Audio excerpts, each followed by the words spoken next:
Hello, what's up mga sangkay? Kamusta po kayong lahat mula sa Luzon, Visayas, Mindanao, Sabah at maging sa ating mga kababayan na nasa iba't ibang bansa.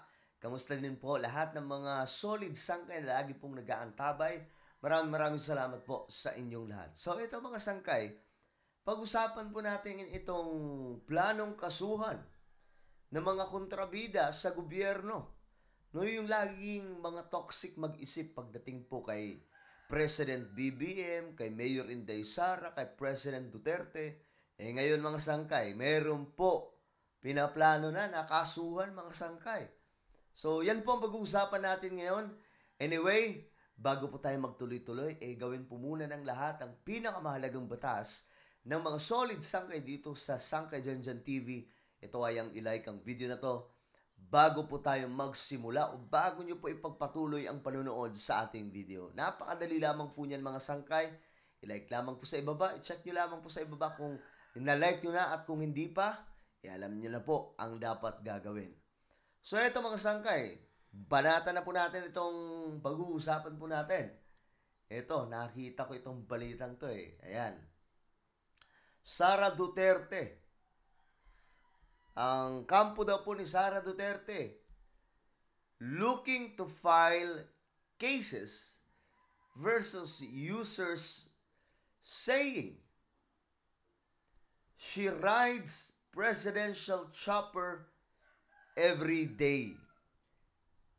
Alam naman po natin mga sangkay na hindi lamang po iisa ang nagsabi na ito.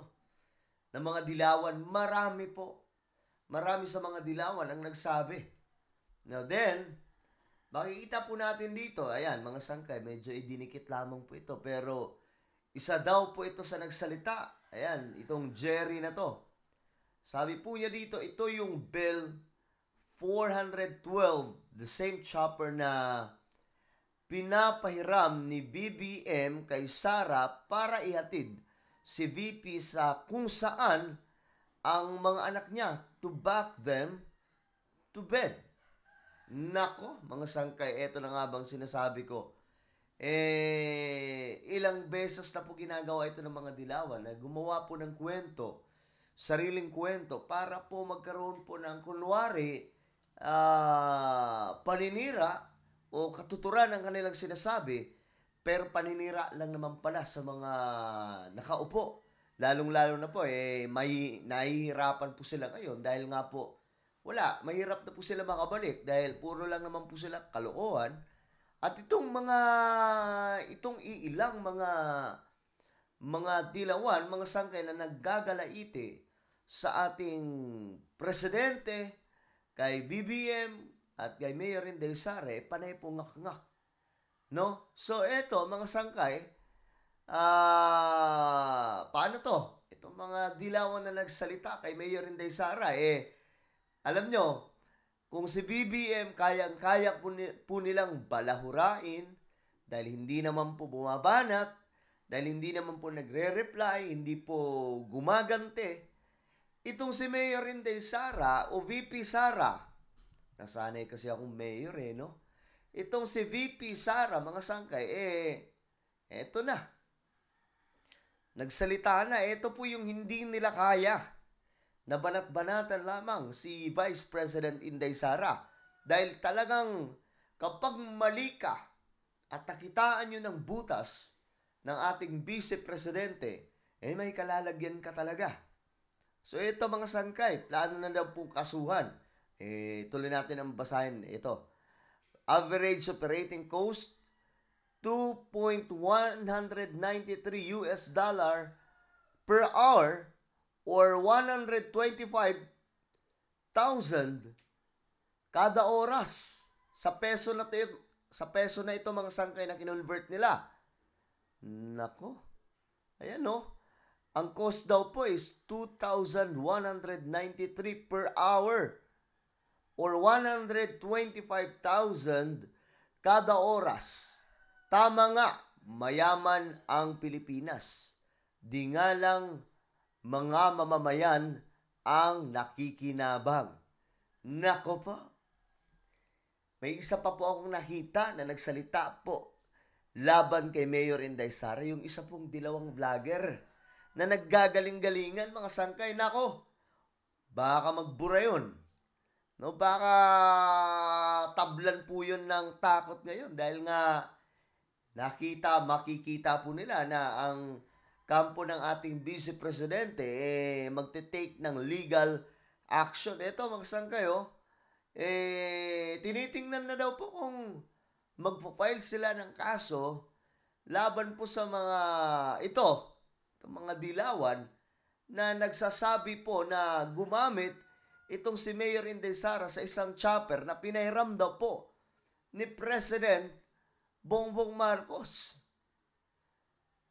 Alam nyo, hindi lamang talaga tungkol sa chopper itong mga dilawan gumawa ng ganitong klaseng kwento. Marami na po silang ginawa ng kung ano-anong kabulastugan na kwento para lamang po ipahiya ang administrasyon, ipahiya po si President Duterte o maging ang ating Vice Presidente.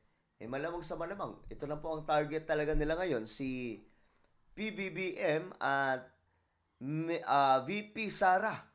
No, yun na po talaga yung target nila kasi si President Duterte nag-i-enjoy na po sa bakasyon Dati kung mabalahura nila si President Duterte, ganun-ganun na lang.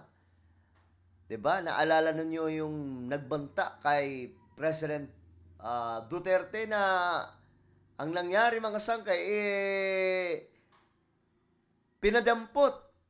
Nung dinampot na, ayun na, sumisigaw na ng freedom of speech.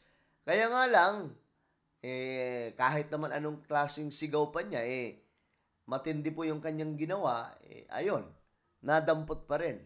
So, eto, kay VP Sara, ganun din. Hindi po sila nag-aalangan na magsalita po ng kung ano-ano laban kay VP sa pag-aakala na hindi po ito gagawa ng kahit anong hakbang or legal action para po i-turn down. Kaya nga lang, nakita na naman po natin na hindi po talaga mananahimik itong ating Vice Presidente, lalong-lalo na po kung mali, talagang mananagot ka.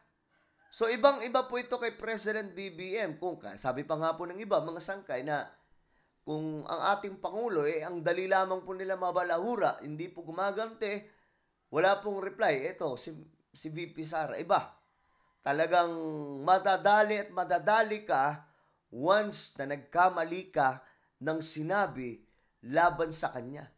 Ang advice ko nga po sa mga dilawan na to, magpakabait na lang. 'Di ba? Ang dali naman magpakabait, pero bakit hindi nyo magawa? Naku, takot ba kayong kunin ng maaga ni Lord kapag magpakabait kayo? Napaka-easy lamang po magpakabait. No? Ganun lang kasimple, pero hindi nyo magawa. Try nyo minsan na maging pro-government, kahit isang araw lang, mai-enjoy nyo. Kasi hindi nyo binabalahura ang ating gobyerno. Nakakatulong pa kayo. Alam nyo, kaming mga pro-government, though nasa panig tayo ng gobyerno, pero hindi po tayo natatakot na banatan ang sino mang taliwas na sa prinsipyo ang ginagawa. 'Di ba, may mga kakampi nga po tayong pinagsabihan, hindi naman po banat ng sobra, pero pinagsabihan po natin noon, mga sangkay. Bakit? Para po i-remind sila na dapat mas maging tapat sila ngayon sa taong bayan dahil ang ating Pangulong Marcos, maganda po ang hangarin para sa Pilipinas. So kung gagawa po sila ng kabulastugan, tapos ang magsasuffer, ang Marcos administration, banatan na natin para po mahimasmasan. 'Di ba? So, eto ngayon, mga sangkay, ito mga dilawan, para po talagang sinukluban ng kadiliman itong dilawan na tila baga sa buong buhay nila, wala na po silang ibang gagawin kundi kalabanin, hanapan ng butas ang gobyerno.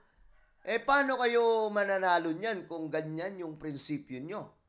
'Di ba? Hindi makikita ng taong bayan na kayo mismo ay para sa Pilipinas. o para sa Pilipino. Dahil wala lang po kayong iniisip kundi makabalik ang mga dilawan. So kayo mga sangkay, ano po ang inyong komento tungkol dito sa plano ng kampo ni VP Sara na mag-file ng mga kaso, hindi lamang po ito kaso, kundi mga kaso, laban po sa mga dilawan.